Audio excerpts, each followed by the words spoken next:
dutangiriye ahangaha umugore yari afite ikibiriti arangije aragicana anaseka rwose avuga ati noneho wa mwana uno munsi nirurangiza uno munsi niyo finale arangije amubwira ati reka nguhe bye bye kuko njye nawe utazongera kubonana. Arangije umugore ni uko yatangiye gutwika atwika ibintu nyine nk'ibiti nyine murabizi aba arabitwitse. Umwana araho ngaho arimo gutaka avuga ati wambabariye koko wa mugore kuko turapfiki koko se wamungane uno mwana apfiki niyo mugore ese bapfana iki? Wowe icyo usabwa ni ukuza kureba neza witonze ino filime akantu ku kandi ukaza kwireba neza ukimaza ati uno mugore ko cyari gukora ibingibi ko cyari gutwika uno mwana koko bapfiki ese bapfana iki? Uraza kuza kumenya neza byose uko bimeze. Ngo ambwiye wa mugore ibintu uri kunkorera uzabyicuza ati kandi ntago bizakugwa amahoro. Aramubwira ati sawa rero urakoze cyane. Arangije amubwira ati none se sheri ubu ngubu dukora iki? Tekereza cyose uko twavanga nyine tukagenda. Ngo ambwira ati rwose nibyo reka tugende tuvanga tutamureba ari no gushya cyangwa na polisi zikaba zazanga zikaba zahadusanga. Nuko bagiye umwana afite ubumuga bw'impumyi ntabwo abona mbega uno mwana sinzi ngo ari kuzira iki nawe uraza kureba neza. Muri ako kanya hano ngaho hari umugabo aribereye kuri mashini kuri kompiyuta yiwe afite ibintu ari kugenda akurikirana nyine gahunda ze za buri munsi. Abangaba baje ahangaha barirukanka bari kurira bafite agahinda bavuga ati dogite aturabizi ati Kevin arapfuye ati Kevin ntago tuzi umuntu wamuziritse ku giti ati turagiye dusanga umwana arimo gushya ati mbega ameze nabi cyane dusanze amaze gupfa uti yahiye mbega umubiri wose. Mwingambwa ati byose birashoboka Kevin sunguye mvura amaso ati yego rwose uri uvura amaso atabwo mugabo wase twajya kureka ahantu Kevin nyine tumusanze bamuzirikiye ku giti natwe ntago tuzi umuntu bikoze. Muganga ateteza avuga ati wapi ibyo rwose ntago bishoboka ndazirikiye hehe? Ngambwa ati nyine turagiye natwe twari turi kujya mu rugo dushaka gutegura amafunguro turangije tumusanga umwana wacu rwose ari ku giti araziritse ntago tuzi impamvu. Muganga abasire okay twende munyereka ahantu mu Musanze. Avuga tugose umuntu waba umukuye mu bitaro akamujyana kumuzirika ku giti uwo muntu yaba ari mu biti ndetse uwo muntu yaba arinde ese yabagambiriye iki? Muganga nuko yagiye aravuga ati byose ngomba kubikurikirana kandi ndaza kubimenya undebera uno mugore. Muri ako kanya yagaragaraga umuntu uri kurira ariko nungaha ari guseka bigaragara yuko we bimunejeje kandi twanayibonye yuko rwose ari we wabigizemo uruhare ari nawe wabikoze. Muri ako kanya muganga bamuzanye ahangaha muganga aje kureba ku giti asanga ku giti nta muntu uhari. Yaritegereje neza abona nta muntu uhari ariko abona igiti nyine cyahiye aravuga ati wise byashoboka. Yaraje abona agakweto nyine aravuga ati ati simbona se hano hari agakweto. Abangaba barimo bararira. Muganga akomeje no kwitegereza abona hari umwambi abona umwambura cyaka mu by'ukuri bishatse kuvuga ko umwana bamutwitse. Ariko muganga avuga ati okay ati rero ibintu tugomba gukora ati hari ibintu bya DNA dushobora kubikora tukareba umuntu wafashe uno mwambi tukaba twaritabaza na polisi. Undebere uyu nguyu yaravuze ati polisi undebere uyu nguyu yarize avuga ati rwose muganga kora ibishoboka turebe yuko umwana wacu twamubona. Muganga avuga ati nta kintu cyo gukora rwose ati nanjye sinikwazi ukuntu umwana yabahiye kandi niyo yaba yahiye ntabwo umuntu ashya ngashye wese hari utuntu uko biri kose tugenda dusigara nk'amagufa atari ibintu bigenda bisigara nyine bigaragare ko hari umuntu wamutabaye. Niyo mpamvu tugomba guhamagara polisi ikazi kabyinjiramo ndetse tukaba twamenya neza se ninde wabikoze ninde wakoze kuri uno mwambi. Ati nta kundi nta kindi cyo gukora nicyo ngicyo. Ngo yumvise polisi yumva ubwoba buramusaga avuga ati polisi aravuga ati mugashaka ibindi bitarimo polisi rwose tubanze tumenye ahantu umwana wacu ari. Ati ati ruswa ariko avuze polisi ishobora kuza polisi kaba yamenya ko wabikoze ubwo se bamfashe koko bakabona yuko ari njye wabikoze. ataramutse amenye ko ari njye wabikoze nyine akaba yamfata. Uno mugore atangiye kugenda abwira umugabo we ambwira ati ubwo se urumva ko karamutse amfashe ati ntuzi ko polisi igenzura akantu ku kandi ati baze rero nawe polisi isi mfata. Uno mugore ahita apfuka umunwa ati ndabivuze we.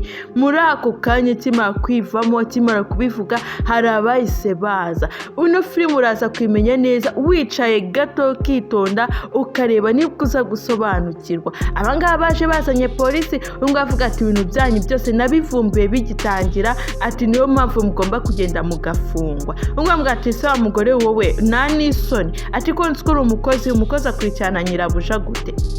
Arambwira ati we kuri umukozi wageze hano ute? Uno mwana arambwira ati rero reka nkubwize ukuri ibyawe byashyizwe ahagaragara nyuma yo kumenya yuko papa wanjye wamwishe nanjye ukaba washakaga kunyica ukanzira icyaha ku giti ngo mbe napfa, aho ngaho uribeshya. Ati rero reka nkubwize ukuri wa mugore we ibyawe byagiye ku mugaragaro nanjye sinkubabarira. Ubwo arambwira ati nawe wa mugabo we nawe ugomba kwishyura ibyanjye byose wariye.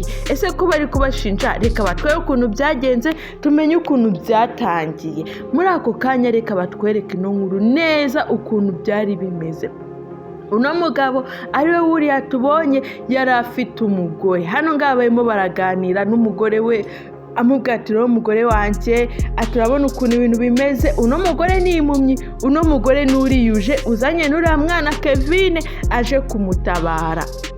Arangije amubwatira umugore wanjye ati ndabona ukuntu usigaye umeze ati ndabona rwose bitari sawa neza atahubwo ikintu tugomba gukora ugomba nyine kukujyana kwa muganga, njyewe nkakujyana kwa muganga nkareba yuko neza koko bakuvura ukaba wakira. Uti kwa yuko rwose madamu mwiza ati ndumva nyene kuba nakuvuza tukongera tukajya tugendana ureba atwaye ko nanjye kugenda nkudandase rwose ati birambangamira ndetse byangiza n'akazi kanjye. Uyu ngambwa ati rwose nta kibazo. Ahubwo ati nta kintu n'iki na kimwe ntagukorera, urabizi yuko uri umugore mwiza, urabizi yuko twabanye neza ati rero niyo mpamvu ngomba gukora ibishoboka byose ukaba wakira. Umugore yarishimye araseka ambwira ati yego rwose mugabo mwiza aranye mfite amatsiko yo kongera kukureba ati nyine nkongera nkakumenya uwo uriwe nkongera nkishima. Ambwira ati rero mbere yuko ibyo byose biba ugomba gusinyiza impapuro. Umugore arangije yasinye impapuro, asinye impapuro ngo zigiye kumuvuza ngo nyine ni ubufasha arimo gusaba nyine yamubeshya ibintu byinshi. Arambwira ati ubu ni ubufasha nagusabiye ati rero sinya bigaragare ko nyir'ubwite nyine yiyemereye yuko yavurwa ndetse akaba yakira. Urumva nawe ibyo ntiwakanga kuba wabisinya. Umugore yarishimye cyane avuga ati wawu ati ubu ngubu ugiye guhita ujyana izo mpapuro noneho uzunjyana imbe nahura n'abo bazungu nyine bakomeye abo bahinde babe bankoraho ndebe yuko nagaruka. Umugabo arangije ambwira ati sa rero urakoze ati uri umugore mwiza uzi guhubuka ati urahubutse rero urasinya ati wari uzi yuko usinye yuko imitungo yose uyimaye. Umugore yahise yikanga aravuga ati uvuze ngo iki? Ambwira ati ahubwo reka mpamagara umukunzi wanjye azanga tubane wowe ugende wowe sinzi uriwe. Anshi amuhamagara ati rwose sheri wanjye ati mukunzi wanjye ati ubu ngubu imitungo yose namaze kuyifata ati ubu ngubu waza tukabana muri ino nzu ati kwa yuko rwose amaze kunsinyira ibintu byose bigenze neza. N'umugore yarikanze aravuga ati imitungo, arambwira ati imitungo nyine ati imitungo se bwoko ki? Ati ushatse kuvuga ko ntagiye kwivuza se? Ati se wa mugore kuri ikigoryi urabona amaso abarinde wayavura atabona kubwiye ngo hano ngaho utegetswe kwa iminota mike cyane nabwo ni iminota nta nubwo n'isaha igiramo ubundi ugasohoka uru rugo rukinjiramo umugore ureba neza umeze neza. Umugabo ati wimbwira yuko ibyo ngibyo binkoze ati wimbwira yuko unkoze ibyo. Umugabo ati njyewe uko ndeba ati ukandeba ukanyitegereza urabona nabona n'umugore w'impumyi nkawe ati urumva ibyo ngibyo ngiye byashoboka se? Ngomba kubana n'abantu beza bagaragara neza bafite ubuzima bwiza. Uno mugore yarababaye aravuga ati kuko ubu ngubu uri kunziza iki? Kuko njye nawe twabanye nanjye ndeba neza nta kibazo mfite kubera icyo urimo kunziza ibintu nk'ibi ngibi. Uko uburwayi bwamfashe njye nawe tubana. Uno mugabo ambwira ati ibyo ntago mbyitayeho habe na gatoya, ati njyewe cyo nitayeho ni uko ugomba kuva muri ino nzu kandi ukagenda nona, ati ugomba gusohoka, ati ino nzu igasigaramo umugore wa nyawe, umugore muzima, atwaye ko imitungo yose wayinyeguriye. Uyu nguyu ambwira ati rwose wambabare wa mugabo, ubu se urabona nunyirukana ndibuze kujya hehe? Urabona koko mfite ahantu handi ho kuba najya? Arambwira ati ko kwambabariye imitungo kari yanjye. Uno mukobwa imitungo yariye, ababyeyi be nyine barapfuye barayimusigira, bari abakire cyane, nawe nyine akagenda akora uko ashoboye, bigaragare yuko nyine yabaye impumyi nyuma yuko amaze gushakana n'uyu mugabo, babanye ameze neza. Umugabo nuko yamusohoye, arambwira ati sohoka umfira ahangaha, nta mpumyi nshaka, nta niyo nkeneye mu rugo rwanjye, ati nta n'isoni, ati gusa urabona wowe nabana nawe. Umugabo yaje avuga ati genda mfi imbere, yahise akinga.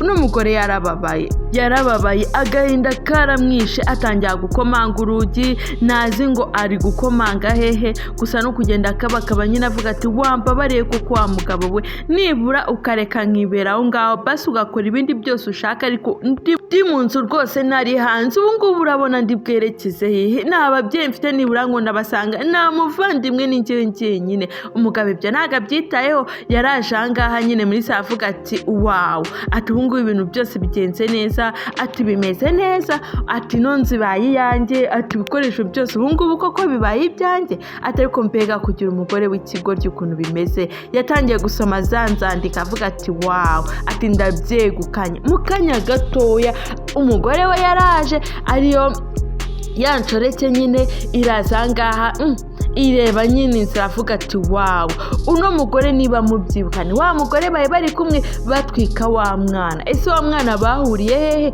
Ese byagenze gute? Uyu ngo tubonye yuko yari afite umugore kandi uno mugore yari impumyi, kandi twamubonye hariya. Uyu ngo bambwira ati ko wari umukozi, uwo mukozi agenzura ate nyirabuja? Ibyo byose twabibonye, wowe nureba ino filimi neza akantu ku kandi witonze uraza kumenya kandi uraza gusobanukirwa. Banabazaniye filimi nziza kandi filimi ziri mu bwenge. Ngo ambwiye ati sheri ahangaha ni iwanjye nawe, ni njye nawe tugomba kuhabana, ati ubu ngubu namaze gufata imyanzuro yo kuba nakirukana wa mugore. Uyu nguyu yambwiye ati wawu, ati wakoze cyane rwose, ahantu ni heza, mbega tugiye kuhaba njye nawe twishimye. Nuko uko nyine batangira kwishimira inzu umugore yinjiyemo, n'umugabo ambwira ati rwose ngwino twishime, tunezerwe, tunywe, turye, byose tubikore.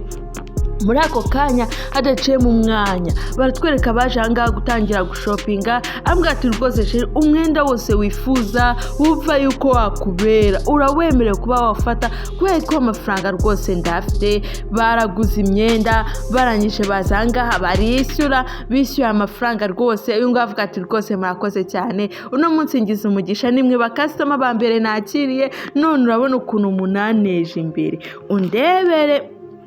Uno mugore arishima cyane avuga ati rwose mugabo wanjye ni wowe mugabo, abandi bose barabeshya. Uyu nguyu yabaza amafaranga avuga ati rwose ari amafaranga birahuye, uti nta kibazo rwose mwishyuye neza, bano nta nubwo bakatuza, nubwo babahera ku mafaranga angana gute ntabwo bakatuza, ari n'amafaranga barayabo batarayaruhiye bari kuyarya nyine ibintu bitarabavunnye, buranga ari amafaranga araryoha. Uyu nguyu yarababwiye ati rwose murakoze cyane, ubutaha nimuza noneho bagabanyiriza mubahere ku giciro cyiza cyane. Ahangaha bambwiye ati rwose nta kibazo, ahubwo reka tugende, ati sabayi, ati tuzagaruka n'ubutaha, ati nuko bayi nyine naho ubutaha. Reka batwereke muri ako kanya uno mugore yararangaha ari kugenda ashakisha, nyine ari mu nzira arimo kugenda, naza ahantu ari kujya, nyine murabizi ni impumyi, ntabona, nazi ngo ndi kujya hehe, we gusa agenda akabakaba ashakisha avuga ati ko bikose wenda hano haba inzira, wenda hano ngaha nabona inzira, nabona utwo kurya. Umugore yaraje ahangaha ashakisha, muri uko kugenda ashakisha inzira yabonye cya kintu bashyiramo ibintu byo kurya, bya bidobo nyine bashyira ku muhanda, umuntu ushaka gutamo ibintu abe yatamo. Umugore yavuze ubu ngubu ahangaha koko usi nabohuramo n'ikintu nibura umukire yaba yaratayemo. Muri ako kanya yagenda agakoramo, akuramo akaneke, hari akaneke nyine umukire yariyeho aravuga ati Imana ishimwe kabisa ati nanjye impaye ibyo kurya. Arangije icyo yakoze yaragafasha avuga ati Mana yanjye ati ubuse kano karamaza ko numva ari gatoya koko ariko nta kibazo ndakarya uko kari kose. Umugore icyo yakoze yariye umuneke asanze ku nzira, kandi wibuka umugore afite amafaranga arya ibyo ashatse ajya ashatse, ariko hari undi noneho waje abyinjiramo kandi ari we mugabo. Ibaze noneho guhemukirwa n'umugabo wawe. Mw'abantu mwe mukajye muhemukira abantu ngo nuko bafite ubumuga, ejo n'ejo bundi hari igihe Imana yamujyana neza ukazisanga noneho ari wowe ubirimo. Kumbe uyu nguyu ari gutoraguza ibyo kurya, uyu nguyu arimo gutanga imodoka, arimo kuzihereza inshoreke avuga atakira imodoka rwose ati noye mugore mwiza ni wowe nashaka. ngo ngambwa ati rwose wakoze cyane mugabo wanjye, ati wakoze cyane mutware mwiza, ati noneho sheri wanjye none unemeye yuko unkunda, ati mbega imodoka umaye, ati mbega ukuntu ino modoka ihenze, ati urakoze cyane rwose, ati mugabo mwiza. uyu nguyu arimo kugenda asabiriza avuga ati nuwama 100 nuwama 20 nuko wama 10 rwose njye nta kibazo ntacyo bintwaye, ayo wama yose pfa kuba nabasha kuba nabona akantu ko kurya. uno mugore arimo gusabiriza umuhisi n'umugenzi kugira arebe nibura niba yabona uwamugirira impuhwe. nk'abantu mwe mureba filime nk'izi ngizi mujye mukuramo isomo,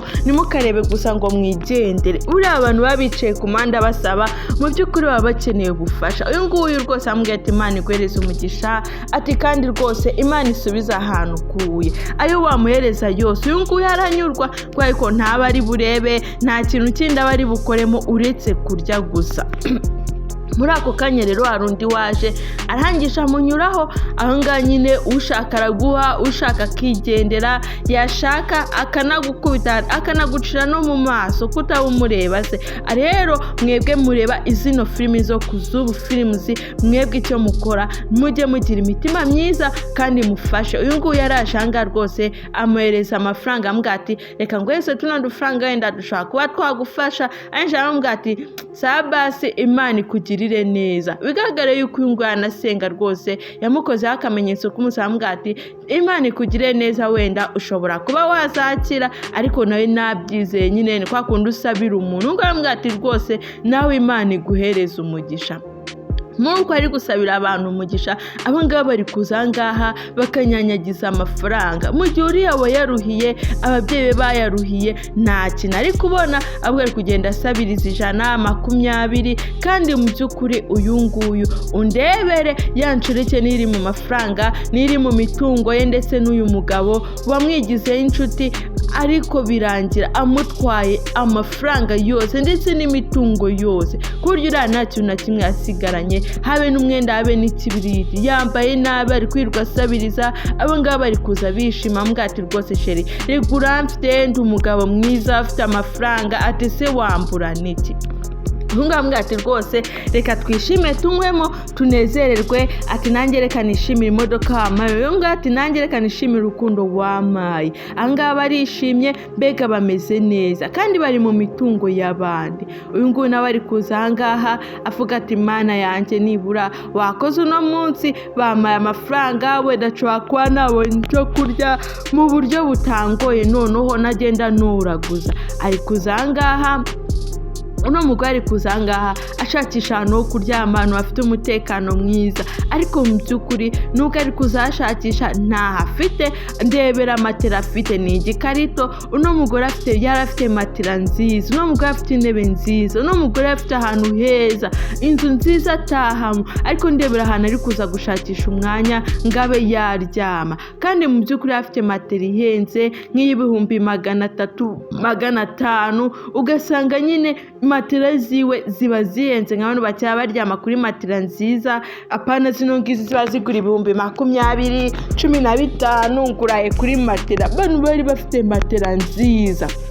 ariko ndebera ahantu aje kuryama, ahantu aje kwiryamira ni ahantu nyine hari akanya kameze ukuntu, mbega uno mugore pe arababaje afite agahinda. Undebere muri ako kanya yariryamiye aravuga ati Mana aba ari we wo kundinda, ati Mana aba ari we wo kungirira neza, aryamye hasi kandi asize imitungo yiwe. Wowe icyo usabwa ni ukuza gukora subscribe ndetse ugakora share na comment ziba zikenewe. Abangaba baje ahangaha baganira ambwira ati rwose sheri ngomba kugenda uriya mugabo nkamuhereza ikirozi nkamwica, bigaragare ko ino nshoreke nayo ifite umugabo. Iravuga ati ubu uriya mugabo ngomba kumwica nkamukura mu nzira kugira nze ngiye nkabana nawe. Uno mugabo ambwira ati ibyo ngibyo biroroshye, ati ngeze nabonye ibyo nakoreye umugore wanjye, ati nawe genda ubikore nyine ugerageze mu buryo bwose atazakuvumbura, wowe ushyiremo ubwenge n'imbaraga. Uno mugabo avuga ati nibyo rwose ngomba gushyiramo ubwenge ukuntu nabikora, ati biragoye ariko ngomba kumwica nkamwikiza, narangiza nkaza tukibanira neza atankurikiye. Ati ko ariko tugendana nawe bafite ubwayo uko ashobora kuba yamfata, ati kandi afite icyana hariya yabyaye kimumye ntikireba, uti rero yirwa yonona amafaranga ngaramuvuza kandi uwo mwana wo muri amba mbona atazakira. Nguye yitegereje yavuga ati ahubwo se busi bariya buriya we ko mbona n'abari umugabo afite umwana utareba, ati buriya si bariya, ati nuko rwose mbwamo kubwo umwana, ati umwana wanjye humure ejo n'ejo bundi rwose bizagenda neza uzareba, ati ndabyize yuko uzareba. Uno mugore aranga ari kumwitegereza areba ukuntu we n'umwana we bari kugenda kandi nigeze amukunda. Uno mugabo uriya ni umugore nyine yashatse nyuma, uwo babyanye uno mwana ntago bakibana, mbega uno mugore abereye uriya mwana mukasi, niyo mpamvu atamukunda. Twanabibonye hahandi kari we waje kuzirika uno mwana, bakamuzirika ku giti ndetse bashaka no kumwica bakanamutwika. Ibi byose twabibonye, ahubwo ari kugenda dusobanura ukuntu byari bimeze nyine nuko byari byifashe. Uyu nguyu arangaha ari kugenda ashakisha nyine avuga ati Mana ubuzima ndumva mbuhaze noneho, ati ndumva naniwe, ndumva bingoye. Inyuma ye niko hari umugore nyine agenda amureba. Uno mukobwa yagiye hose uno mugore akagenda amwitegereza. Uno mukobwa ari kuvuga ati Mana yanjye imitungo yanjye ndi kubaho nabi, ndi kurara hanze, ndi gusabiriza kandi nari mfite ibintu byose, ndara mu nzu mfite amafaranga, mbega nanjye nibeshejeho. Uti rero wa Mana we umbabarire kubw'iki cyangiye gukora, ngiye kwiyahura kandi rwose ndakwinginze umbabarire. Ati nizere yuko Mana we rwose nibura imfe ariko basi uriya mugabo uzamporere, uhorera no maso yanjye atari kureba, nibura nawe azamenye yuko yahemutse. Arangije aravuga ati nta kindi ngomba gukora, ngomba kujya mu muhanda nkiyahura. Muri ako kanya uno mugore yagiye mu muhanda hagati atega amaboko avuga ati uko biri kose ngomba gupfa. Hari imodoka irimo kuza, urabona yuko uri kuzimusatira. Wa mugore yagendaga amukurikiye yumva ibyo agenda avuga, yaraje amukura hano mu nzira. Hanyuma no mugambwa ati rwose ibintu uri gukora ntago ari byiza, ntabwo ukwiriye kwiheba ngo wumve yuko rwose ushobora kuba wakwiyahura, ntago iki cyaha Imana igikibabarira. Ati niyo mpamvu rwose wa mukobwa we, ati sundi byagenze gute kugira ngo ube wazanga. Uyu ngambwa ati wa mubyeyi we mbabarira rwose ngende niyahure kuko nta kintu nsigaranye, nta kintu n'iki na kimwe, nari mfite imitungo none abantu bari kuyikiniramo. Ati wakiswe umugabo wanjye wo kungirira impuhwe, nta mpuhwe yangiriye ahubwo ari gukina mu mitungo yanjye. Uyu ngambwa ati rero reka nkubwire, ati nta kintu nsigaranye uretse kuba nakwiyahura, nta buzima bundi mfite, ati ubuzima ntago ari bwo nkwiye kuba nabamo. Ngo ati rwose ihangane, ndabona uri umukobwa mwiza, ati ejo n'ejo bundi rwose wazabona undi mugabo mwiza. Uti reka nkubwire, ati mfite umuti, ati kandi umuti ushobora kuba wagutabara ukaba wagufasha. Ni umuti wavuye mu Buhinde, ati nanjye nafite umuvandimwe wanjye ufite ikibazo cy'amaso ameze nkawe, mbega yarihebye yumva yakwiya yahura, utariko ndamutse nkugushyiremo uno muti, ati ushobora kubaho ndetse n'amaso uko yaba ameze kose ukaba wabaho. Ati uno muti ukora ku maso, ati kandi uno muti wavuye mu Buhinde. Ati niyo mpamvu rero reka ngushyiriremo tube twagerageza amahirwe urebe nibura niba yuko wabasha kuba wareba ati nibyanga umenye yuko amaso yawe nyine arenze abahinda tuno muti wavuye mu Buhinde nanjye nafite umuvandimwe wanjye mbese uko nguko barawuduhereza ariko abungu barareba uti nawe reka ngushyiremo nibura urebe niba byakunda uno mugore nuko atangiye kugerageza amahirwe ntabwo azi neza niba biri bukore gusa yambwiye yuko ari umuti ukomeye wavuye mu Buhinde kandi urenze ugura amafaranga menshi cyane maze kumushyiramo uno mukobwa umuti waramuriye uramurya byatari ku rwego rwo hejuru runakomeye arambwira ati mbega ibintu bijyana ati Yesu ati mbega umuti muri ako kanya kuvuga ati mbega umuti yarikanze nawe abona neza atangiye kureba abona arahumutse ese niki kiri bukurikire nyuma y'ibi ngibi ese kuno mugore ahumutse arakora iki arihorera kuri uriya mugabo ni mu kanya kambazanire part 2 nucikwe